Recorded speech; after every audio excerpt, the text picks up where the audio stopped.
So, earlier this year, this film turned up at a local charity sale in my area, and based on the title alone and frankly the bizarre and cheap-looking DVD box art it came with, I just had to pick this up.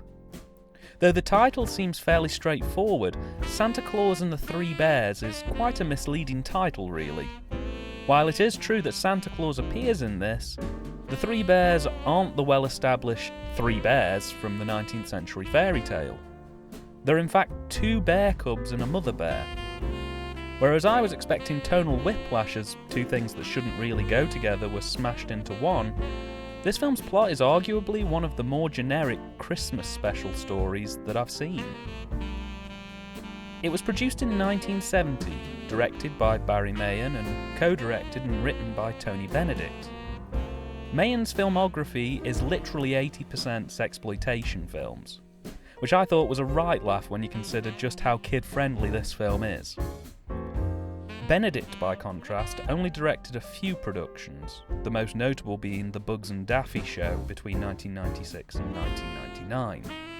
But as a writer, he had quite a large number of credits, mainly for Hanna-Barbera cartoons and other similar style animations, which left me feeling that this could be really promising. The special opens in live action with an old man promising to tell his grandkids a new Christmassy story before dissolving into the animated main feature.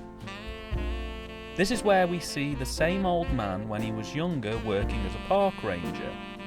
Christmas is coming and he's doing the final checks in order to make sure that everything's hunkered down for the winter, including making sure that a local family of bears is settled in for their hibernation period ahead.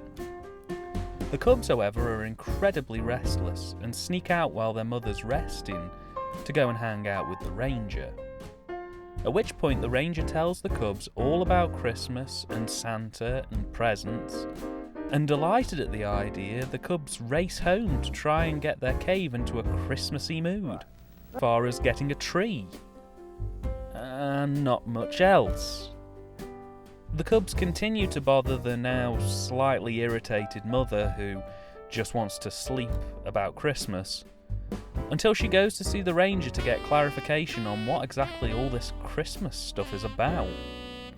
It's there that they both plan to hatch a scheme to trick the cubs into thinking that the ranger is Santa. If nothing else, to try and get them to go to sleep finally. But when a harsh snowstorm sets in, the ranger gets lost in the snow, and a race against time begins to find out whether the ranger will make it to the cubs in time for Christmas, or whether the cubs will never know the meaning of Christmas. Straight off the bat, it must be said that this film feels like it belongs alongside the same genre of Christmas specials as Frosty the Snowman and the Hanna-Barbera Christmas specials. They were quite popular in the 70s and 80s. This has a pure, unadulterated level of childlike Christmas wonder about it. I'm not going to say that it's up there with the animated Christmas greats, but it certainly tries to be, and I have to commend it for trying to go that extra mile, really. The script is your typical Christmas in Peril 3-act structure that's common in almost all Christmas specials. But the dialogue is appropriate for its audience, and while it isn't the most original script in the world, it's a stable piece.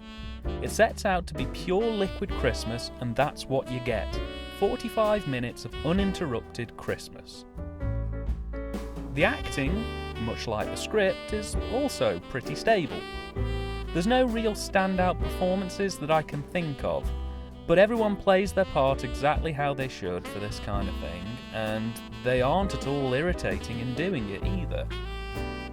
This film's also a musical, which, I mean, I was expecting there to be singing, maybe a song or two, but no, there's probably about 5 or 6 songs in this, and they're not awful. They're not particularly memorable, but other than 1 or 2 moments where the singers ham it up a little bit too much, they're perfectly acceptable again for this calibre of production. The animation for the most part is pretty fluid, and it's nice to see that they've given this film a bit of stylisation to help give it that little bit of extra definition. It still looks like a poor man's Hanna-Barbera cartoon, and although the actual animation has a fluidity about it, there is a certain odd stiffness about it at times. But it's not bad. Personally, if anything, I think they maybe could have pushed the boat out a little bit further still. How the Grinch Stole Christmas came out 4 years before this production, and that had some really quite gorgeous defining stylisation about it. This just feels like the original run of Yogi Bear in terms of quality, and that was nearly 9 years this film's senior. It looks old for the 1970s. It looks ancient for the 2010s. The direction of the live-action pieces are lovely to look at. To me, it couldn't be more Christmassy if it tried.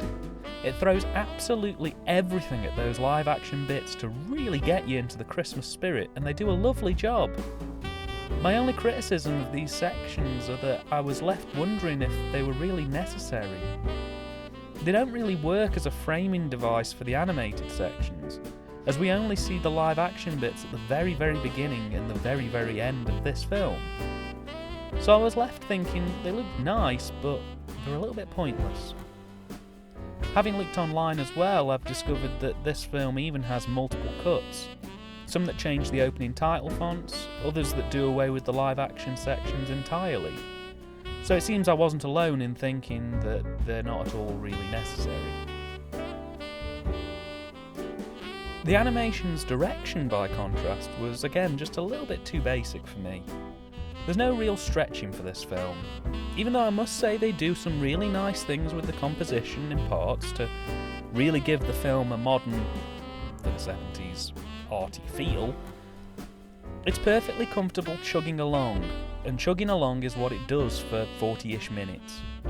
So I suppose all I can say about it is that it would have been nice to see them try a bit harder, to really get the most out of the cast and animation for this one.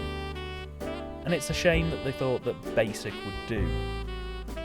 Santa Claus and the Three Bears was released by Delta Music in 2003. The DVD is presented with a basic menu that runs silently, and extras include a scene selection menu, and that's it. The print's frankly shocking. It's just a VHS copy, and it seems to be suffering from tracking issues. At one point it actually runs a few black frames, or damaged frames. The sound's frankly atrocious as well, with some audio being so muffled and damaged as to be almost unintelligible. And the sad thing is, while I don't think that this is the best copy in existence, I think that this is the best copy that the general public will probably ever see. And I think that's a bit of a shame. This film tries as hard as it can to put across that warm, fuzzy, nostalgic Christmas feeling. And in some respects, it knocks it out of the park. This reminds me of when I was a kid growing up in the 90s, because Cartoon Network and later Boomerang used to show stuff like this at random, periodically throughout the run-up to Christmas. While it tries its hardest to be Christmassy, in some regards, it left me feeling a bit cold. Cheap and charming, I didn't have a problem with this as much as I thought I would have. If you like the old Hanna-Barbera Christmas specials, this isn't quite in the same league, but I'm sure you'd warm to it all the same.